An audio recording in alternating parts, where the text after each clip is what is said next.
जैसी है उससे और बेहतर जिंदगी हो जाए, इसके लिए हम लोग रेजोल्यूट करते हैं, है ना, नए रेजोल्यूशंस बनाते हैं।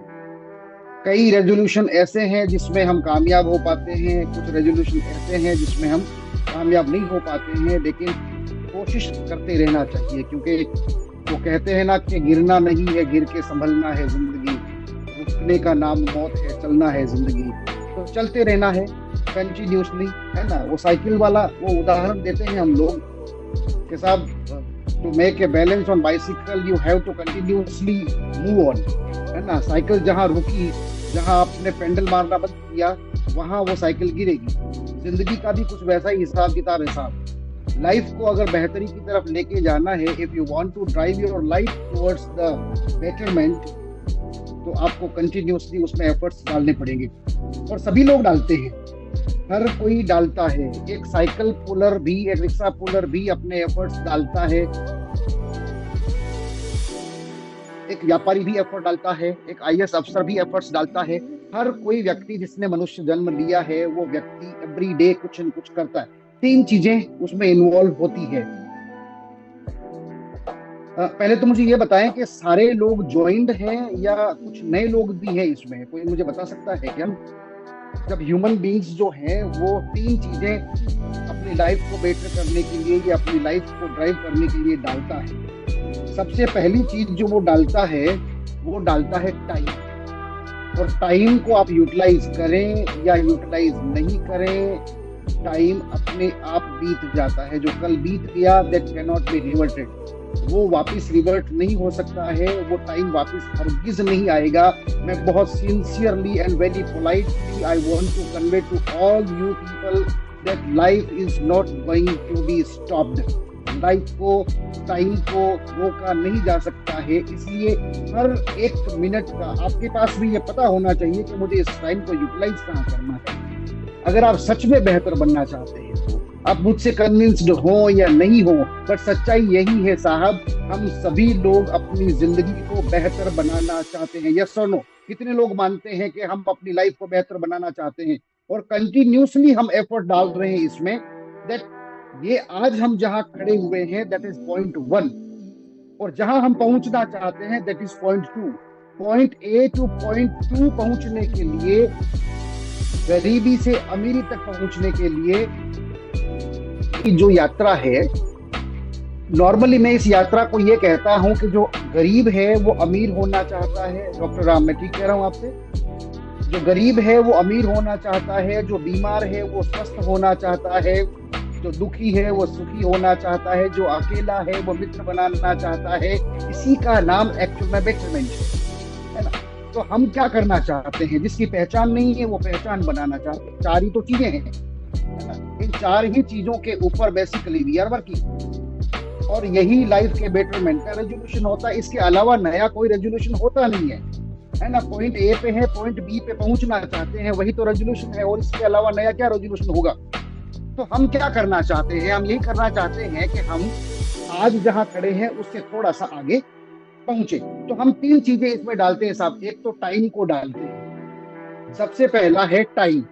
टाइम बीत जाएगा, आप कुछ काम करेंगे तो भी, नहीं करेंगे तो भी, है ना। किसी ने बड़ा सुंदर मुझे एक बार लिख के भेजा था कि साहब, life is like ice cream, life is like an ice cream. आप इसे खाएं, आप वेस्ट करें, ये पिघल जाएगी। आप अगर इसे जल्दी से नहीं खाएंगे तो ये पिघल जाएगी। ऐसा कुछ तो भी था, but that was really a meaningful message that इस लाइफ को अगर आप यूटिलाइज नहीं करते हैं तो खत्म तो हो जानी है साहब, है ना। आनंददीप साहब, ये लाइफ हमारे हाथ में बहुत कम बची हुई है, ये सच्चाई है। लाइफ इज टू शॉर्ट, इसको यूटिलाइज करना है। और मजे की बात यह है साहब कि हम अपने पीछे लेगेसी क्या छोड़ के जा रहे हैं। मैं इससे पहले, बहुत पहले की बात है, मैं एक ऑर्गेनाइजेशन में एज ए सीईओ काम कर रहा था, और एक लीडर ने स्टेज पे आके बहुत सुंदर तरीके से एक बात कही थी। वो थोड़ी कड़वी बात है, लेकिन बात सच है साहब, कि अगर हमारे माँ बाप ने सही तरीके से सही जगह पर अपनी ऊर्जा लगाई होती तो आज हमें काम नहीं करना पड़ता। हमारे दादा ने अगर सही टाइम पर सही जगह पर ऊर्जा लगा दी होती, या उन्हें वो मंत्र मिल गया होता, तो शायद आज हमें काम नहीं करना पड़ता। वो चीज कुछ लोगों को बड़ी बुरी लगी, लेकिन मुझे बड़ी पसंद आई। मुझे सच में वो पसंद आई कि सच में हमारे फोर फादर्स ने, हमारे बुजुर्गों ने उतना काम कर दिया होता, इतनी दौलत हमारे लिए कमा के छोड़ दी होती, तो आज हम किसी राजमहल में बैठे होते, हमें मेहनत नहीं करनी पड़ती। हम क्या छोड़ के जाना चाहते हैं साहब? हम अपने आने वाली औलाद को क्या देके जाना चाहते हैं? एक्सक्यूज कि मेरे पास टाइम नहीं था, या मेरे पास दो हाथ नहीं थे, या मेरे पास आंखें नहीं थी, या मेरे पास दिमाग नहीं था, या मेरी नीयत नहीं थी। मैं क्यों पैसे कमा के अपनी औलाद को देके नहीं जा सकता? मैं क्या एक्सक्यूज दूंगा अपने बच्चों को? आप में से, हम में से हर एक बंदा ये चाहता है कि हम आने वाले बच्चों के लिए कम से कम इतनी दौलत तो छोड़ करके जाएं कि उन्हें कपड़ा खरीदते वक्त टैग नहीं देखना पड़े कि साला इसकी कीमत क्या है। उन्हें डरना नहीं पड़े कि कल क्या होगा। और मैंने कोरोना के टाइम में इस ड्यूड रियलिटी को बड़े नजदीक से देखा है। कोरोना के टाइम में सच पूछिए तो हर फोन जो आता था उसमें मुझे डर लगता था कि सामने वाला बंदा मुझसे पैसे तो नहीं मांगेगा। सैकड़ों फोन आए मेरे पास, मैं ऑन रिकॉर्ड कह रहा हूं, लोग रिकॉर्ड कर रहे होंगे इस सेशन को, मैं ऑन रिकॉर्ड आप लोगों से ये कह रहा हूं कि हर आने वाले फोन के साथ में मुझे डर लगता था कि या तो कोई मर गया होगा, या फिर कोई भूखों मर रहा होगा जिसके पास पैसे नहीं होंगे। ये बताने में बिल्कुल भी गर्व महसूस नहीं होता कि मैंने कई लोगों की मदद करी, मुझे मदद करनी पड़ी जिनको मैं बहुत क्लोजली जानता था। तब मुझे पता लगा कि इतना सुंदर 3-3 सूट सिला करके बैठा हुआ आदमी इतना फटीचर हो सकता है कि उसके घर में अगले महीने खाने के लिए अनाज नहीं है। ये कोई बहुत सौभाग्यशाली बात नहीं है साहब।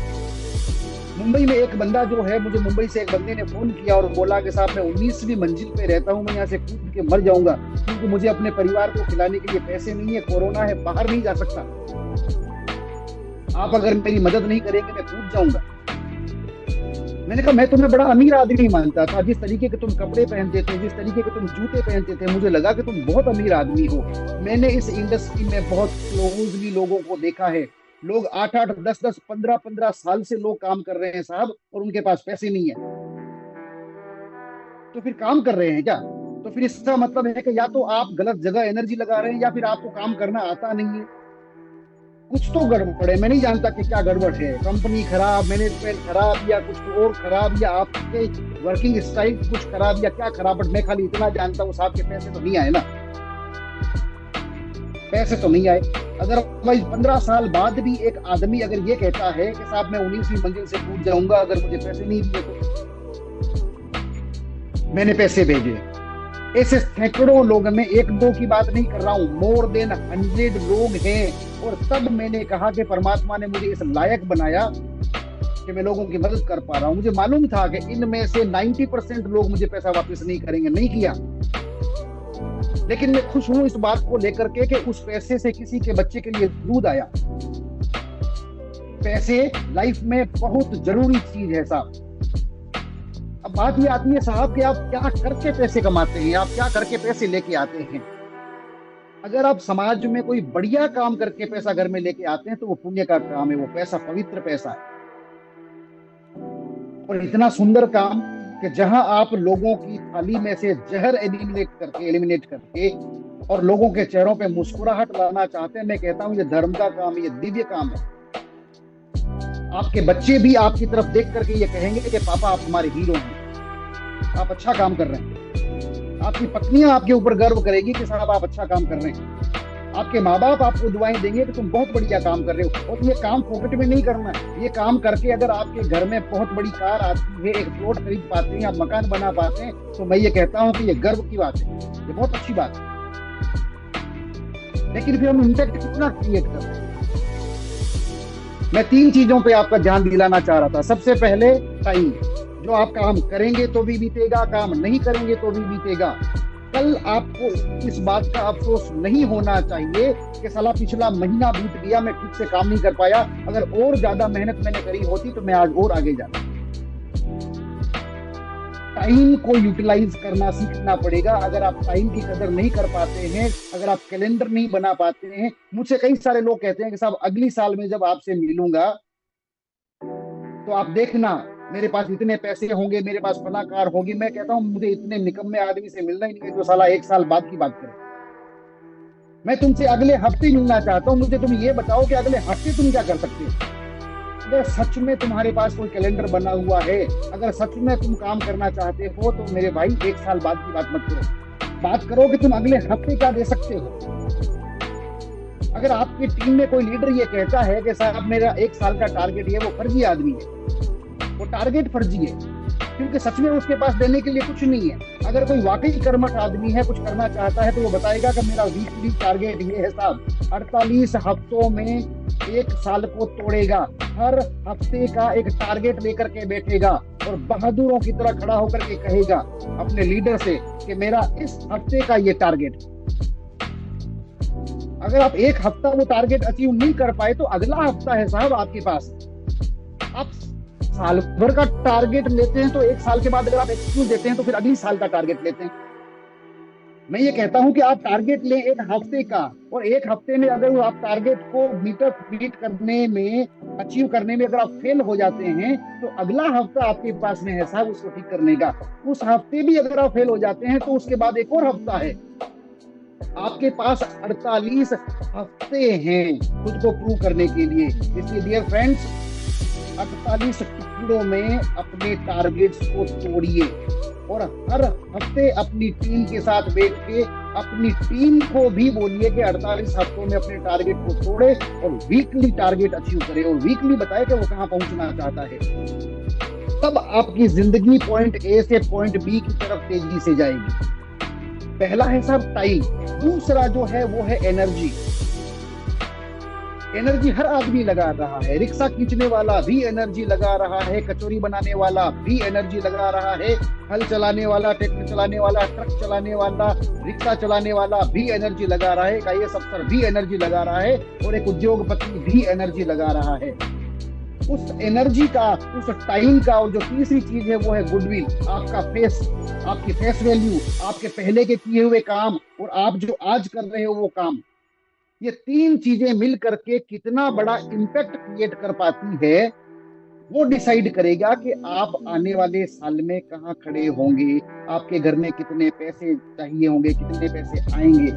और मुझे ये बोलने में शर्म नहीं आती कि सब आपके घर में कितने पैसे आएंगे, बिकॉज अल्टीमेटली बिजनेस का एक ही मकसद होता है, पैसे कमाना, अच्छे काम करके पैसे कमाना, अपने कस्टमर्स को सेटिस्फाई करके पैसे कमाना। इतना बढ़िया काम करके आपके घर में अगर मर्सिडीज आती है, मुझे कोई एतराज नहीं है साहब, बल्कि मैं तो ये कहता हूँ ये गर्व का विषय है कि इतना बढ़िया काम करके आपके घर में मर्सिडीज आई है, आपके घर में BMW आई है, आपके घर में क्रेटा आई है, या आपके घर में स्कोडा आई है, whatever car you take, ये अच्छी बात है। इन तीनों चीजों को आपको ध्यान में रखना चाहिए कि मेरा टाइम, मेरी एनर्जी और मेरा गुडविल, ये तीनों पेट भरने के लिए इस्तेमाल हो रहा है, 1 हफ्ते जीने के लिए इस्तेमाल हो रहा है, 1 साल जीने के लिए इस्तेमाल हो रहा है, या मेरे बाद मेरे बच्चों को भी काम करने की जरूरत नहीं पड़े उसके लिए इस्तेमाल हो रहा है।